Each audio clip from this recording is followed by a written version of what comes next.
Hello, hi నాన్న. నేను మీ అన్న హిస్టరీ రఫీసాన్ని. ఈరోజు పట్టు వదలని విక్రమార్కుడుగా నిలబడి ఒక గ్రూప్ 1లో ఒక అచీవ్మెంట్ సాధించిన మన స్టూడెంట్లు అనేక మందిలో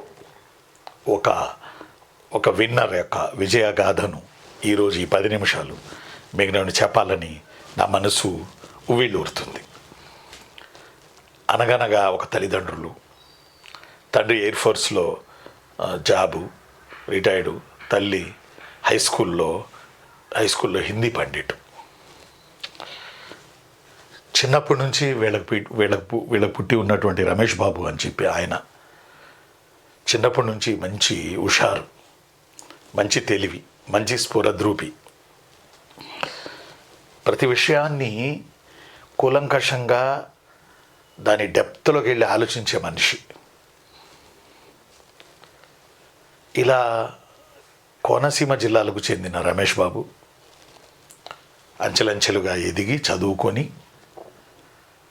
ఇన్ఫోసిస్లో మొదటి జాబు బెంగళూరులో చేరారు. ఇన్ఫోసిస్లో బెంగళూరులో మొదటి జాబు చేరారు. మంచి జీతం, వర్క్ ఎక్కువ ఉన్నప్పటికీ మంచి శాలరీ. కానీ తనని ఒక గ్రూప్ వన్ ఆఫీసర్ మాత్రమే అవ్వాలి అనే ఒక కాంక్ష తనని నిద్రపోనివ్వట్లేదు. ప్రీవియస్ గ్రూప్ 1 విన్నర్స్ను చూసినా, నాలాంటి వాళ్ళు చెప్పే మోటివేషన్ విన్నా, ఎట్లయినా సరే లైఫ్లో గ్రూప్ 1 కొట్టి తీరాలి.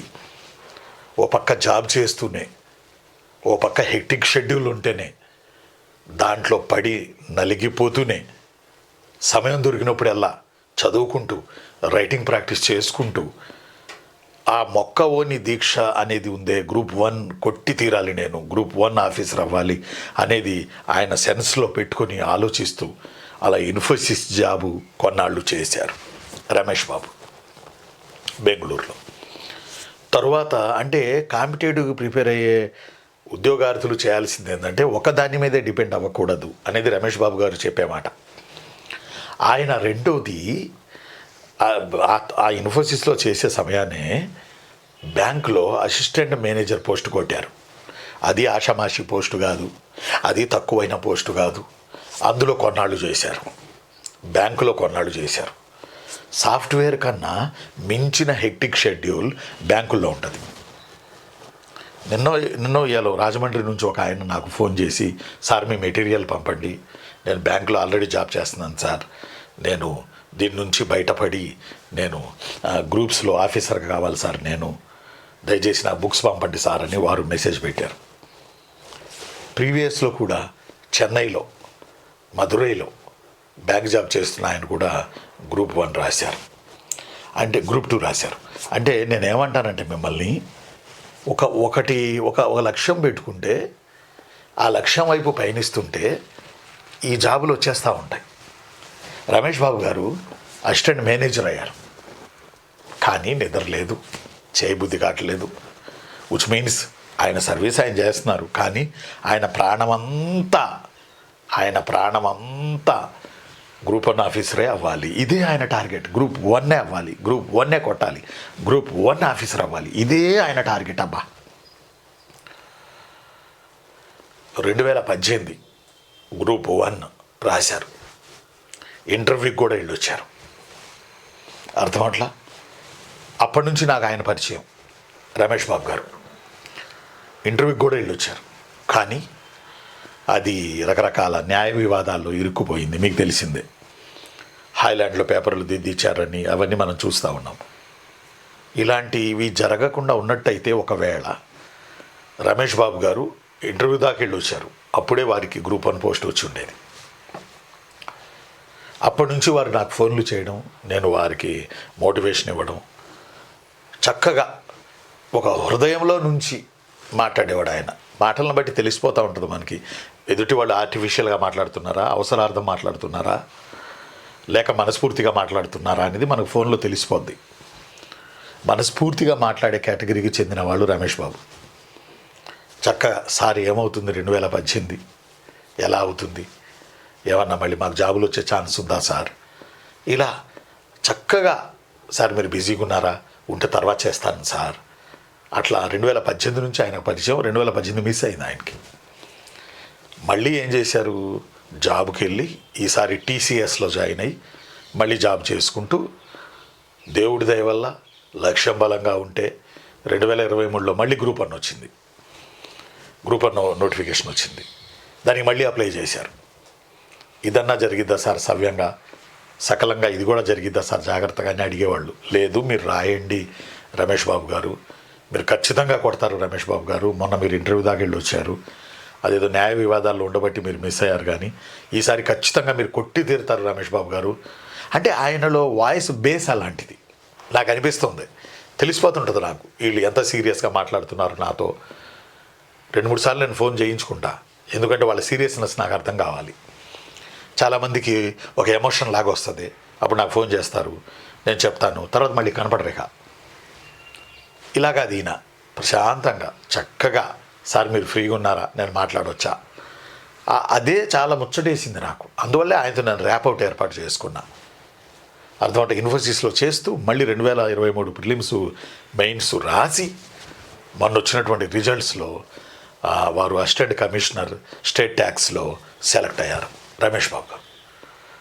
సెలెక్ట్ అయ్యి ఆ సంతోషాన్ని బహుశా వాళ్ళ అమ్మ నాన్న తర్వాత వాళ్ళ మిస్సెస్ తర్వాత నాతోనే పంచుకున్నారని నేను అనుకుంటున్నాను.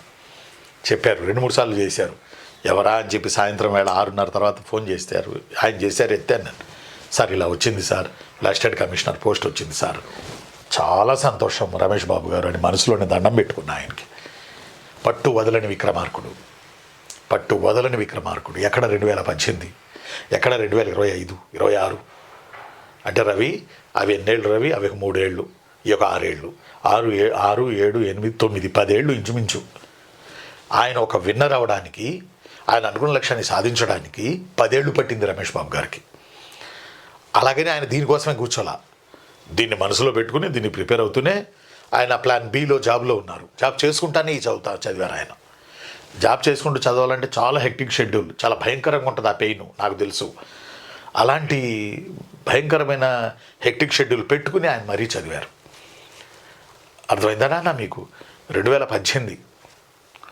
2018 అంటే 2019 నుంచి గత ప్రభుత్వం పరిపాలన చేసింది. అందులో లాస్ట్లో నోటిఫికేషన్లు ఇచ్చారు. అర్థమట్లా అది నలిగి 2018 ఇంకా కోర్టులోనే ఉంది. 8-9 ఏళ్ళు ఆయన లక్ష్యం కోసం ఎదురు చూశారు. ఖాళీగా కూర్చోలా. ఇక్కడ రమేష్ బాబు గారిని మనం మెచ్చుకోవాలి. మళ్ళీ ఆ సాఫ్ట్వేర్కి వెళ్ళిపోయారు, మళ్ళీ ఉద్యోగం చేశారు. అంటే నేను ఏమంటానంటే బంగారం ఎక్కడైనా బంగారమే. బంగారం పాతదైనా బంగారం కొత్తదైనా దాని వాల్యూ దానికే. అర్థమట్లా ఆ బంగారం యోగ్యుడి చేతిలో పడితే ఒక రకంగా చెప్పాలంటే మనం ఏ ఆభరణం చేసుకోవాలంటే ఆభరణం మనం చేసుకోవచ్చు. అలాంటి వ్యక్తి మన రాజా రమేష్ బాబు గారు.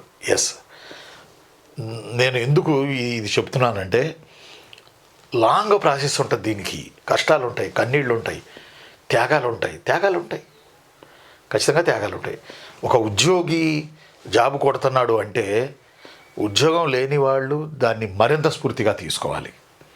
పైపెచ్చు సాఫ్ట్వేర్ అంటే ఈ రోజుల్లో దమ్ముంటేనే సాఫ్ట్వేర్లో ఉంటున్నారు, లేకపోతే తీసేస్తున్నారు ఉద్యోగస్తుల్ని. అర్థమవునా? ఆయన ఇన్ఫోసిస్లో చేశారు, టీసీఎస్లో చేశారు, నడిమధ్యలో బ్యాంక్ అసిస్టెంట్ మేనేజర్గా జాబ్ కొట్టారు, ఇప్పుడు అసిస్టెంట్ కమిషనర్ అయ్యారు. అంటే పుత్రోత్సాహం పుత్రుడు పుట్టినప్పుడు కాదు, అతను లక్ష్యాన్ని సాధించినప్పుడే గొప్పవాడు అని వాళ్ళ తల్లిదండ్రులు ఈరోజు మురిసిపోతున్నారు.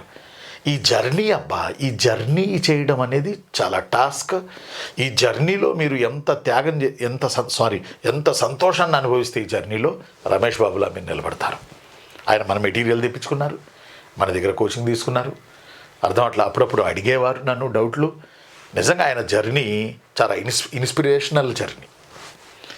ఏ విధంగా అయితే ఈరోజు నేను explain the contribution of Gurajada Apparao to social reform and nationalism అనే ఏపీ హిస్టరీలో గ్రూప్ 1 మెయిన్స్లో ఈ క్వశ్చన్ ఈరోజు పొద్దున్నే ఆన్లైన్ లైవ్ క్లాసులో చెప్పాను. ఆయన కూడా రేపు సొసైటీకి గురజాడ అప్పారావు గారు రాగానే సర్వీసులు చేస్తారు.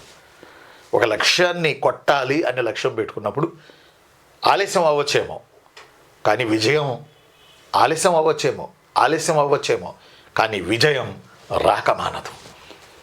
అందువల్ల పట్టు బిగించండి, మన క్లాసుల్లోకి రండి, మన కేజీహెచ్ ఆన్లైన్ క్లాసెస్లో జాయిన్ అవ్వండి.